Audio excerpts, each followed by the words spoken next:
Normal lang ba na umikot yung gulong sa likod ng mahina kapag ka naka-idle tapos naka-center stand?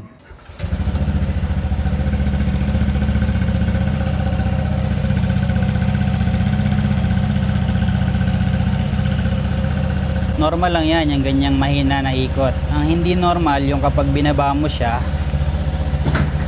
sa center stand tapos umaandar na siya mag-isa. Yun yung hindi normal. Kapag gano'n na binaba nyo siya ng center stand tapos hindi nyo naman nire-rev, umaandar pa rin siya mag-isa. Ibig sabihin noon, posible na naputol yung clutch springs kaya naka-engage kagad yung clutch lining sa bell. Tapos posible din na kumalas yung nut nung torque drive kaya parang nakaipit siya, nakakalang na gano'n. Sumasama sa ikot ngayon yung bell. Yung bell kasi nakakonekta yan dun sa drive shaft na nakakonekta sa gearing sa punta ng gulong. Yun yung nagpapaandar ng motor natin. Minsan din kapag napapasobra yung lagay ng grasa sa may torque drive, napunta sa drive shaft, sa mga bearing, sobrang dami. Minsan parang dumidikit yun dun sa may drive shaft kaya parang umiikot ng medyo mas mabilis ng konti yung gulong natin. So kailangan sakto lang din yung grasa na ilalagay nyo dun. So importante pag binaba mo sa center stand, dapat hindi aandar mag-isa kapag hindi mo nire-rev.